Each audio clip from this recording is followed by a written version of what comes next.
Hello everyone, so this is a demo video for the Prima taper gold files, and we are going to go ahead and make the whole sequence of making an access cavity into this particular tooth, and then we'll go ahead do the canal preparation obturation right down to the end. Okay, so before we go ahead, this here is a very good set of burrs that could help you make really nice access cavities. These are all from Prima. This is a simple round burr. You can go ahead for your own preference of the tooth, go with a half round, quarter round, one, size 2, or, so on and so forth.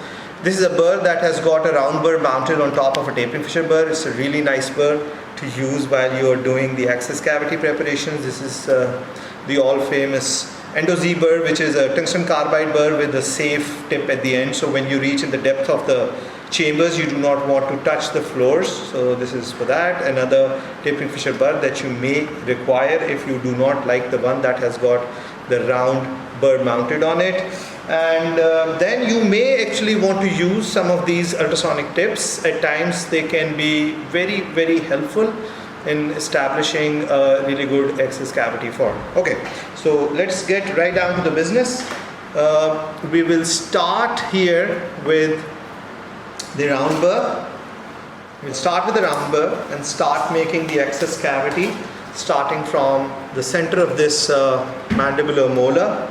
This is tooth number 7. This is a mandibular second molar. So we will go ahead and start cutting into this tooth, and all that we are looking for is basically a drop at some point into the pulp chamber, and when you feel that, then on reversal stroke you can go ahead and remove all the roof of the pulp chamber and eventually be in a situation where you don't overcut and still end up exploring all the various areas of the pulp chamber.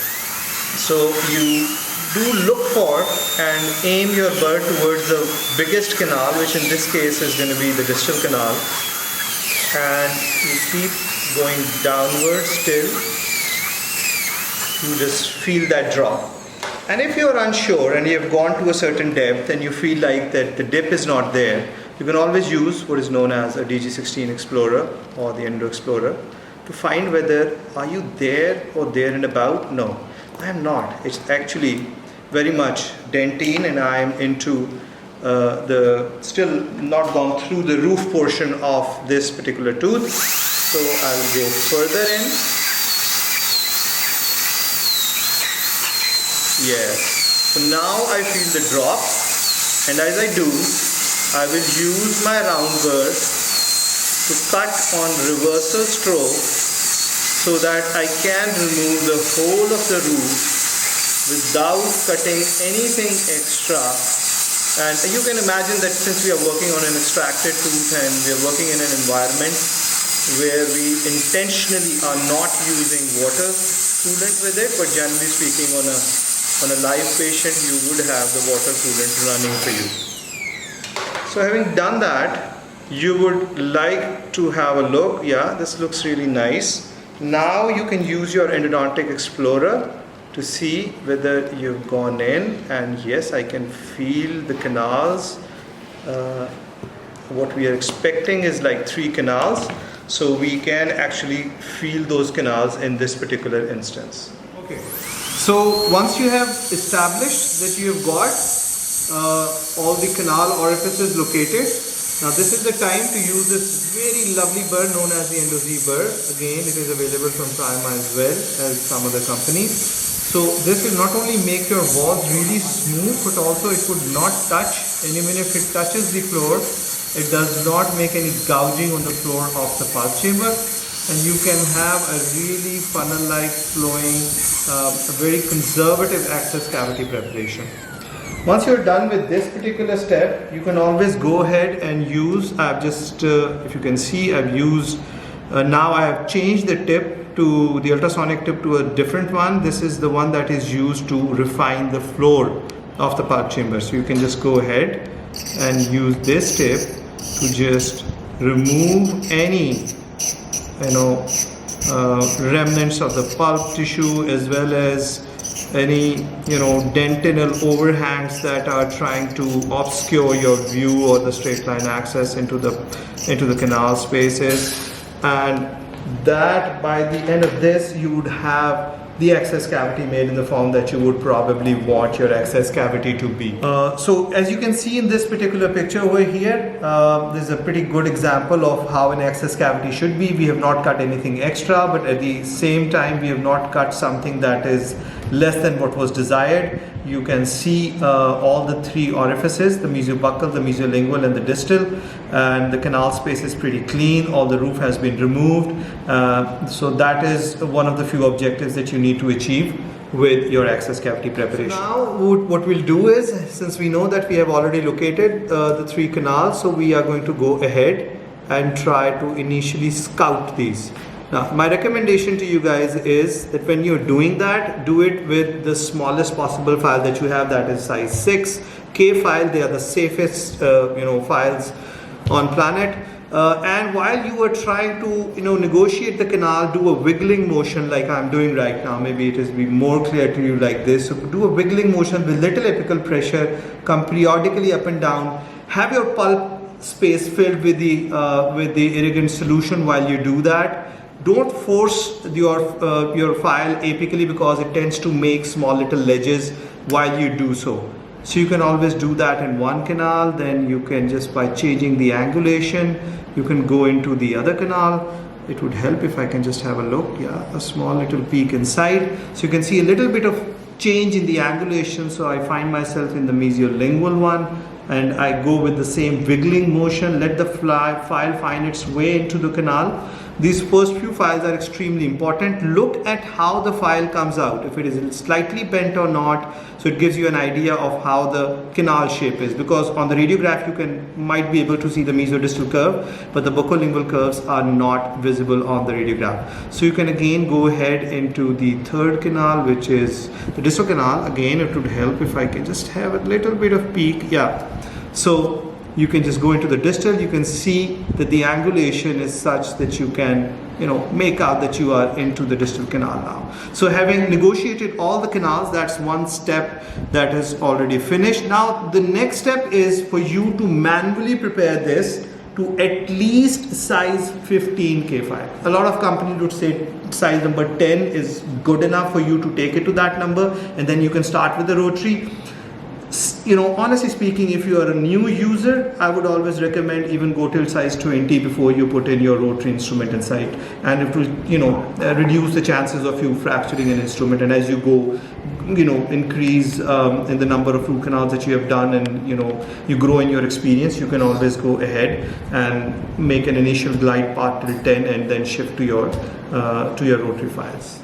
Okay, so once you have used number 6, and of course right now you're only working to an estimated working length, and that estimated working length has been determined by you by virtue of either taking the pre-op radiograph, or if you're using the digital radiography like we are using over here, then you can just go ahead and use the computer software to actually measure. There's a small little tool on it, so you can measure the estimated working length. So you need to stay about 2-3 millimeters short of the estimated working length. That is what I'm doing. I'm staying at about 16 millimeters right now, because my estimated working length is about 19 millimeters. So I'm just staying short of that, and I'm just trying to establish a little bit of an initial patency, and that is it. I generally like to flare the canal from the coronal end a little bit before I go ahead and take the length. And once I've taken the actual working length, then I go ahead and do the whole sequence from 6, 8, 10 till 15 minimum before I go to my any rotary instrument. So before we move any further, since we are trying to give the coronal flare to this canal, so have this canal filled up with the hypochlorite solution.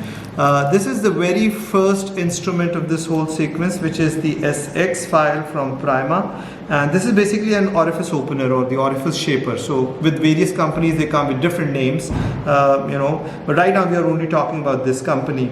So this is a gold file pre-treated, so you can see I can actually bend it. the way I like. So it has got more flexibility associated with it. Generally, we are working these instruments at about 300 RPM and with 3 Newton per centimeter pressure, but this is different for every file and different for different companies as well. Okay, so now you're going to always activate your rotary files outside the tooth and then take them inside. You should never take them inside and activate inside, because they may actually get into a hindrance, and you may actually be in a situation where you may actually fracture the file at the very start. So what we are trying to achieve is that we are going to put a pressure that is away from furcation, and the movement is going to be very slow, and as far as the file can go itself. Don't push apically, it will self screw itself. You're just going to make sure that you are not beyond that estimated working length. So you're about 2 to 3 millimeters short of the estimated working length.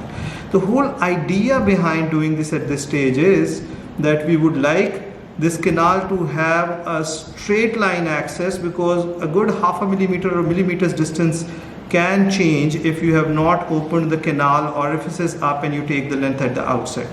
So I generally tend to open all the orifices. Now I'm in the distal, so I'm just slowly working the distal orifice away from the furcation so that I can have a straight line access. And once I do that, I'll have my assistant clean this up, and when he cleans it, between you go into the next canal, and so on and so forth. So keep doing that. Mesiobuccal, then you find your way into the mesiolingual, and then you just clean the instrument up. You again activate outside, go inside into the distal, and then you're out. Okay, and once you're out, then you deactivate it. Okay, and this is a continuous rotation file. This is not a reciprocation file, and every now and then you should be replenishing this liquid over here. Okay, so now that you have established a coronal flare to this canal, again fill the chamber up with irrigation material. That is always going to be very, very helpful. And since I have already gone through the sequencer, but we can always go back to number 6. So now again until estimated working length, then I'm going further into all 3 canals, and I'll go with number 8. Okay, can you see that? Again wiggling motion. Since I want you to have a better look at that, so I'm a little bit out of position to do what I'm right now doing. And then we are going into the distal canal.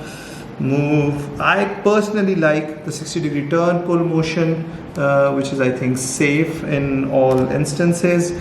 Make sure that you only have K files arranged. I only use H files when I have to make a differentiation. If I'm not using the apex locator and I have to take a radiograph just to take the difference between the mesiobuccal and the mesiolingual canal, or any superimposing canals, only then would I use.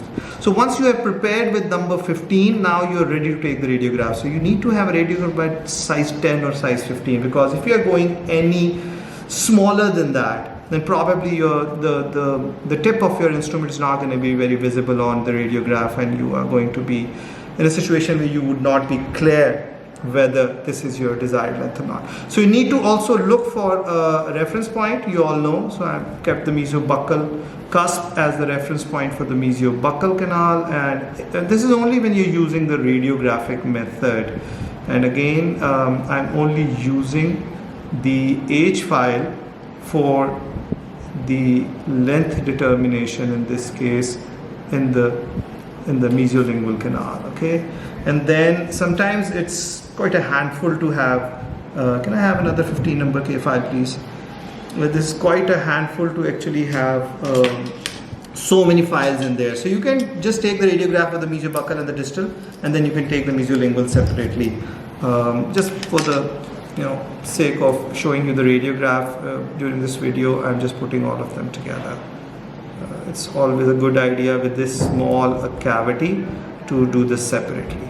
Thank you. Okay, so as you can see in this picture over here, which is a close-up of once we have used the coronal flaring, so you can actually see such a nice little, and this is really well irrigated, so you can see a well lit and a nice little picture of the endodontic map that we talk about, these lines connecting these three orifices, so you can clearly make out the mesiobuccal, the mesiolingual and the distal. And since we have now prepared till size 15, so based on the estimated working length, we are going to put this particular these files. I'm going to put K file, 15 number K file in mesiobuccal, H file in mesiolingual, and then another K file in the distal, and expose a radiograph. As you can see on this radiograph, we have a really nice length. I put 19.5 millimeter with my reference, the mesiobuccal cusp, and you can see that the mesiobuccal canal is going right down to about 0.5 millimeter short of the apex is what is desired. Similarly, the H file, which is very prominent here, you can see it is going, which is in the mesiolingual canal. Again, 19.5, mesiobuccal cusp is the reference point, and again that is also about 0.5 millimeter short. Similar is the distal, again 19.5 millimeters, and mesiobuccal cusp as a reference.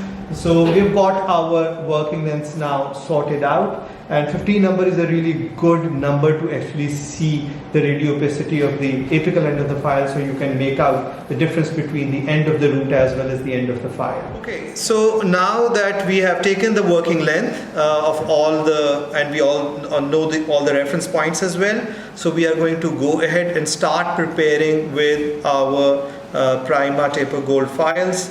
The first file that we are going to use now is going to be the S1 file or the Shaper 1 file, and you can find out, or you can identify it by the purple ring that you would see on this particular file over here. Another thing that was worth mentioning is this Irriflex, which is the irrigation needle, again from PD.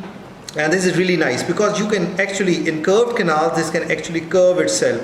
This is 30 gauge, so that means it is approximately about 30 size, ISO 30 size. So the irrigation needles that we are using nowadays, which are bigger in most practices, they are not the standard of care, and they do not take the irrigant solution right down to the end. So before we start with the preparation, of course, try to fill the chamber up again with the irrigant solution. Also, set your rubber stopper at 19.5 millimeter, which is our working length for all the canals over here. I would have my assistant with moist gauze ready so that I can clean in between the canals. So I would put a lubricant on, again activate the file outside the tooth, then I will just take it inside, and again, no forcing. This is the bit that you would like to learn. Go inside as far forward as the file goes by itself. Every time that you take it in, it would screw itself another millimeter or so. Don't force the file in. One of the major differences between a hand file and a rotary file is that you would see that I'm pushing away from the furcation, not towards the furcation on the reversal. When I'm withdrawing the instrument. Also remember that the difference between a hand file and a rotary file is that a hand file tends to cut with the tip of the instrument, while here you try to cut with the most thicker portion of the instrument. That is why you lean it against the wall that is away from furcation, and ever so slowly you will achieve length. Can you see it over here? You can actually go right down to the mesiobuccal cusp touching, and at no point am I making an effort to force this apically. These files will never break. They will only break if you are not being careful with it, as we have discussed in so far till now. Now I'll just take it out, I'll just stop it so that my assistant can clean it, and once he has cleaned it, then I can take it into the other canal. Again, take some, even if I'm working on an extracted tooth, you can see I'm taking the finger support. Don't force the file in. When you see it's giving you resistance, bring it out. When you see it's giving you resistance, just pull it out a little bit. At times, if it is not going further in, and I have to force it inside, like it's happening in this particular mesiolingual canal, it might be a good idea for you to actually go back in with a hand K file and make that glide path a little bit better before you go in with the rotary file again. So even if you have to go back and forth with the hand K file. Another thing that I do like to do every now and then is to check my length on this, because since these are rotary instruments, so there is a tendency sometimes when the stopper comes in contact with your reference point, it kind of slides on the file, and what you had put at 19.5 very easily can become 20.5. So be careful to check that, or have your assistant check that for you. Again, the movement is going to be away from furcation. There's going to be no apical pressure, and when you start sensing that a lot of material is building up on your file, you can always stop it. Your assistant can clean it, and you can come back in again. So I've done the mesiobuccal, I've done the mesiolingual, and now I'm going into the distal. Again, no apical pressure, and I'm just going a little bit away from furcation, so that while I'm withdrawing the instrument, the thickest part of the instrument does the cutting, while the tip passively glides inside the tooth, inside the canal. That should be your recipe to make sure that you do not cut the instrument. So you may have to go back in and out 4 times, 5 times, 6 times, 7 times. How much time is it going to take? Maybe 2-3 minutes. It's better than actually fracturing an instrument that is going to take many hours for you to actually negotiate and manage. So yeah, so that is it. When all the 3 canals have been prepared with S1, and that is it. That is it for time to move on to the next file. Okay, the next file that is in sequence is the S2 file or the Shaper 2 file. So as the name indicates, आप इसके ऊपर अपनी finish नहीं कर सकते preparation. यानी कि आपने अगर S2 तक prepare किया तो you can't obturate. You have to go to a size F, which is a finisher, before you obturate. अच्छा, एक और थोड़ा सा confusing कई दफ़ा, मुझे तो नहीं लगता लेकिन कुछ लोगों को लगता है इस सिस्टम में प्राइमा के, कि अगर आप देखें तो इसमें 2 फाइल्स हैं जिनके ऊपर आपको येलो रंग का स्टॉपर नज़र आएगा. एक तो नए जितने भी batches through out the world इनके जा रहे हैं तो उसके अंदर ये चीज़ रेक्टिफाइड है, मगर अभी भी you can make that difference. So इनमें से एक S2 है और एक F1 है. And how I can make out is because if you look on the handle of this S2, it's again with a yellow band but it does not have any notch on it. This is the latch type grip that holds it in the handpiece, but beyond that there is no mark on it, while here you will have a single mark. So finisher files have single mark on F1, 2 marks as we'll see on F2, and 3 marks on F3. So that is a difference that is easily distinguishable. Okay, so right now I am just putting at 19.5. I'm going to engage this particular file S2, and as you can see, my preoccupation with hypochlorite and irrigation just keeps growing. And then I'm going to make a little bit of lubricant solution to be applied onto the file and then activate it outside. And now I'm all ready to go inside the tooth, take a little bit of support and go a little bit towards or away, from the furcation area, and let the file float in, not force it any degree more than it already itself goes in. And you would see that having prepared a 15K file glide path, you'll have so much ease taking these files inside. And as you'll have a look, the whole irrigant solution turns a little turbid because there's a lot of cutting that is going on there. So you can just go ahead, replenish it, and then go, have your instrument clean, have your assistant clean the instrument, and now you can go into the mesiolingual one, and you're just moving it ever so slightly on reversal stroke, on withdrawal away from the furcation, you are into the mesiolingual.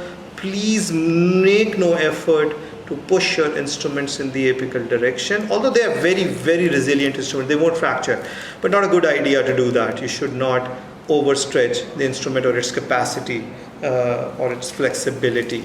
Okay, so now again my instrument has been cleaned by the assistant, so I go into the distal. My reference point, remember, was again mesiobuccal cusp lip. Again, I'm going away from furcation. Again, I'm not pushing the file inside.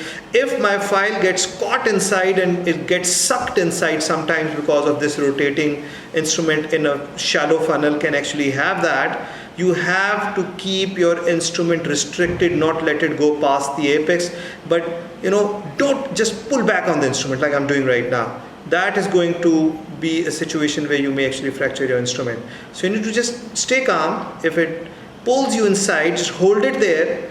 Just in 1 or 2 spirals, it would loose, it would be loose, it would be free, and then you can just move it upwards. So just avoid any jerky movements that can happen when you are a first time user or you are just starting off with the rotary instrumentation. So with time, of course, you will develop those reflexes. So that is it. We are done with this particular instrument. Very quickly, we are going to shift on again my assistant who's ever so efficient. Look here, there's one mark on this yellow band file, so this is F1. So now we are treading into the finisher category. So again, I have a bit of lubricant, so I put it onto my file, replenish all the irrigant solution that you can, and then activate your instrument, and now you're going to go in with a finisher instrument.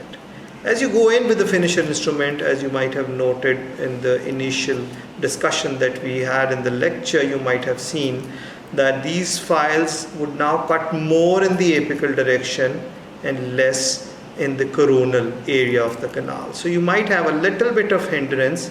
Just keep your file steady. Don't pull on your instrument. Don't try to push it inside the canal.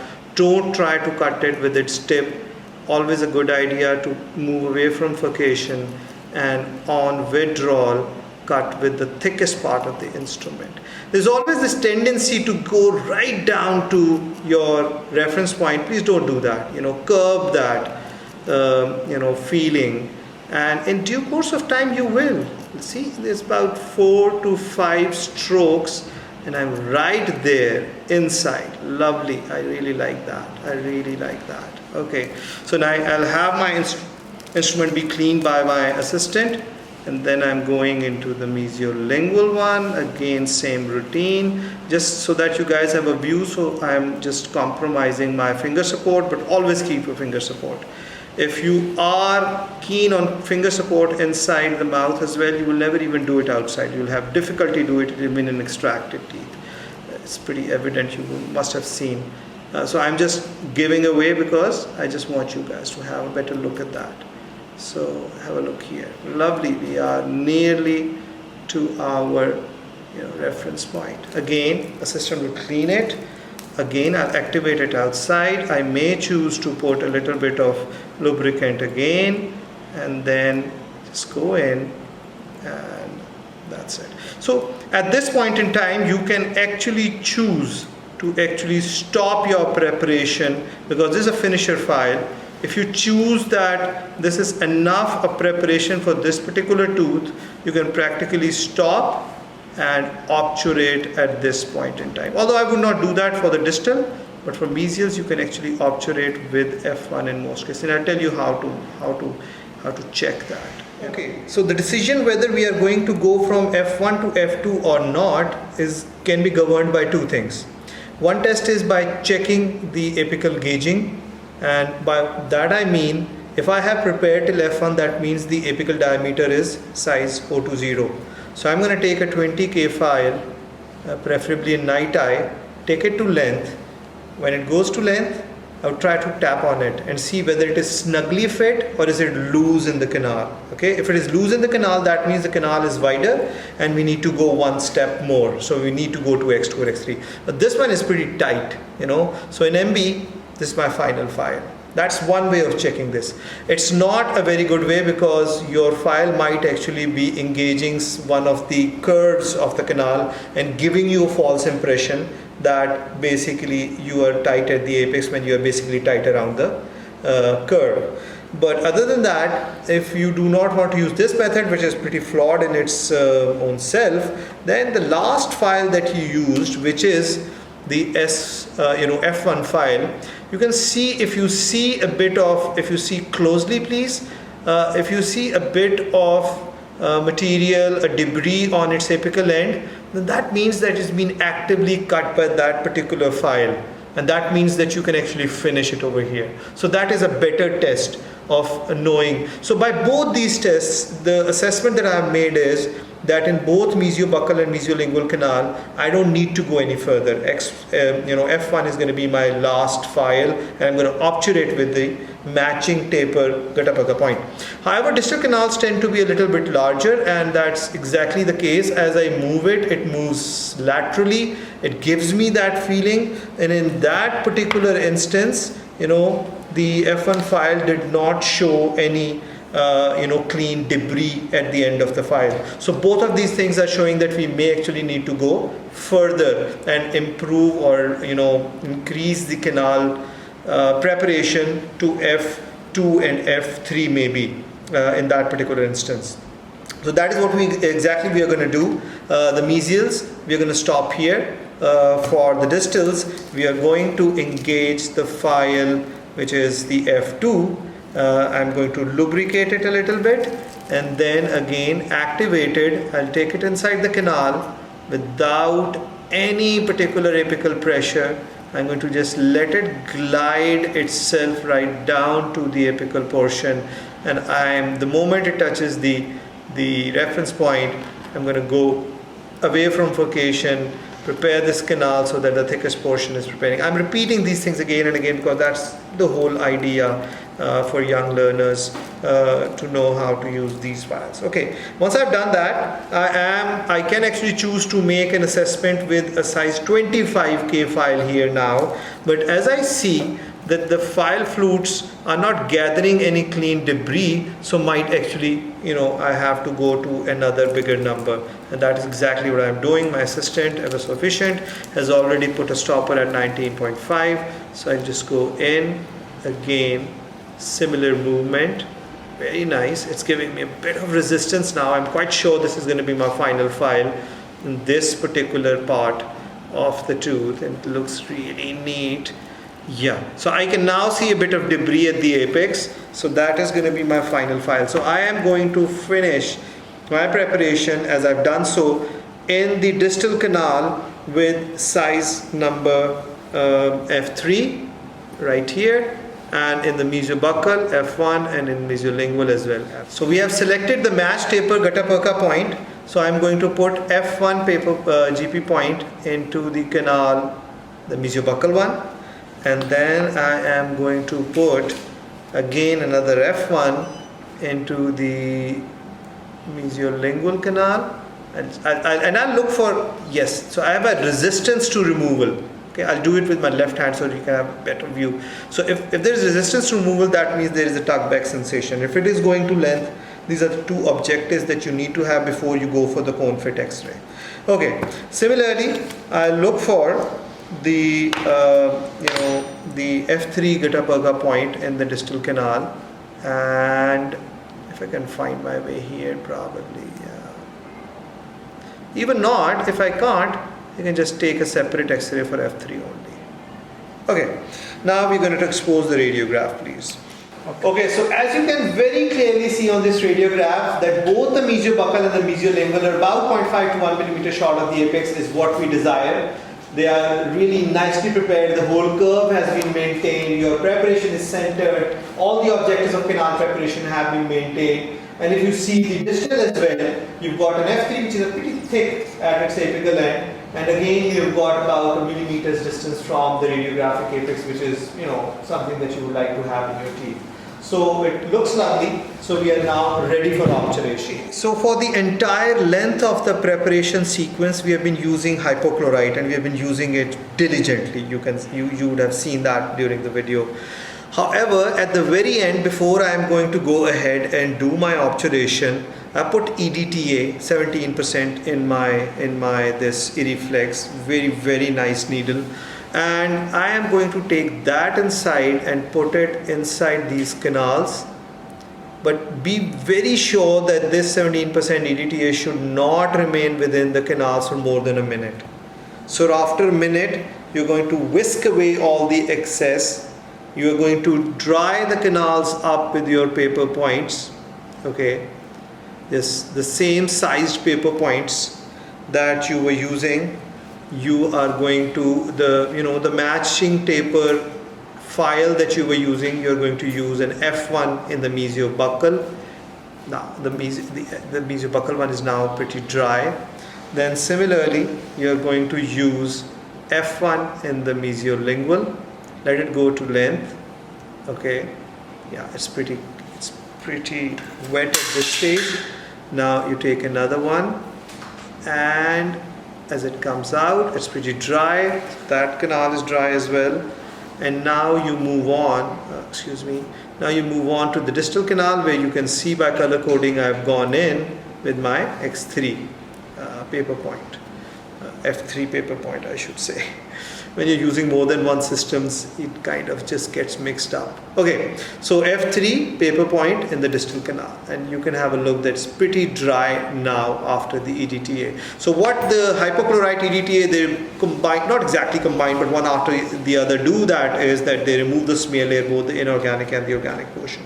So now that you have just seen me with the cone fit radiograph, so now we are absolutely ready for obturation. So a lot of people consider this as a single point obturation. No, this is not. This is a matched taper Gattapaca obturation, just the size that you used for the final file in that particular canal. You are going to matching size Gattapaca point you are going to use to fill that. And research has shown that this is equally good as a lateral, co-lateral obturation, which is something that is pretty accepted. Although I do a lot of warm obturations as well, but right now today we are just demonstrating the cold obturation or the matched taper Gattapaca obturation. So at this point I have multiple options. I can use a Lentulus spiral to push some sealer inside the canal. Like I've got this Lentulus spiral over here. When you've got your preparation till F1, you would like to use a 20 size Lentulo in that region. And in the distal canal, you might as well use the 30 size because you finished till F3. Please don't use an oversized Lentulos, because if they break in the canal, they're very difficult to remove that. So the whole idea is to incorporate the sealer inside, and if you do not want to do that, you can always use your Gattapaca cone. If I can have the sealer please. So you can just use your Gattapaca cone, hold it with your your tweezer, and you can just use that to take a bit of the, you'll just see it in a while as I bring it to the area where we are having the video made. Okay, so you can just lubricate or smear your Gattapaca cone with this, and then you can just take it inside, and you can use the same cone to actually coat the walls of this particular canal, and then you can just put in a little bit more and you can go in. So what we are doing now is obturating the mesiobuccal canal. Make sure it goes to length, to the mark that you had already made. It goes to that mark, and then you can go canal by canal, or you can go, what I like to do is, because the mesiobuccals and the mesiolinguals generally are very close to each other, so I'd like to fill both of them together, cut them together, and then do the distal one separately when using a technique like this. However, if I'm doing a warm obturation, of course I have to go ahead and do it canal by canal. So if I'm doing the continuous wave of condensation and combining it with backfill, then I would probably do all three canals, continuous wave of condensation, compaction in one go. So the down pack is in one go, all three canals, and then backfill separately in all three canals. So those who are familiar with that would be familiar with what I'm talking about. So when I have put them there, then the rest that is left is just to cut off the top portions of these Gattapaca points, and then we are done with this particular bit. Some people would like to expose the radiograph even at this stage, just to be sure that there has been no discrepancy in the length of the Gattapaca points and the root end. Okay, so select an appropriate sized instrument that can go into your access cavity. That should be checked beforehand, and then get the instrument heated. There are a lot of instruments that are available that are heated with, an electrical input. They make just your job so much easier. Just make sure that you're cutting it against the tooth structure, so that when you pull it out and your assistant is taking these, he was a little late in taking this, that the whole Gattapaka does not come off. And then you take the cold portion of this instrument and plug the coronal portion of the Gattapaka, like I'm doing in this particular instance, and that's all that is there to it. So having cut the mesiobuccal and the mesiolingual Gattapakas very cleanly, now you can go ahead, since you had already made the distal canal dry, so you can use the same Gattapaka point to smear the walls of the canal. And once you have done that, then you can add a little bit more of the sealer, and then you go inside, push it inside. You have that tug back sensation. It goes to the prescribed length that you had put a mark on, and then you are absolutely sure. And then you can, exactly in the same manner that we were cutting the other 2 points, we can just go ahead and again at this stage before cutting, you can always expose a radiograph. So now you can have a look here. What I really like to do is to clean the chamber up very nicely, because this is an area that you are going to bond to. So the cleaner this gets, the more chances you have to bond to dentine, the better your coronal seal is going to be, and the more positive the outcome of your treatment is going to be. And the other thing that I recommend is put the permanent restoration there and then, immediately after obturation if you can, or within the next day or so, so that all the good work that you have done does not go to waste by putting a temporary restoration. Sometimes patients go away and they don't come back for a long period of time. So just seal it as soon as you can, and for that you need to have a really clean chamber like the one that I'm showing you right now. Okay, now have a look at this radiograph. Again, it is the same thing we are looking at in the radiograph, and you can see very clean cuts right down to the orifices. Some people like to take it about millimeter below the orifice as well to give a double seal of maybe glass ionomer or something here, and then put composite on top of that. Do whatever you like. Just have a very clean chamber. So you can see now that I can bond to these walls in a really nice manner to have a final result, to have a coronal restoration that is going to provide a really nice coronal seal. Also, all throughout this video presentation, you must have seen that the access cavity, except for a little bit of curve on the medial side, is being as much as was necessary to be cut. It's not overcut, it's not undercut. It gives me the straight line access, and at the same time it's conservative. Okay, so have a look at this now. So we have gone in, and I have filled it up with a bulk fill material. They come in both flowable as well as the packable bulk fill forms. I really like them, especially the capsule form. Again, you can use the one that you like. They are available from various companies.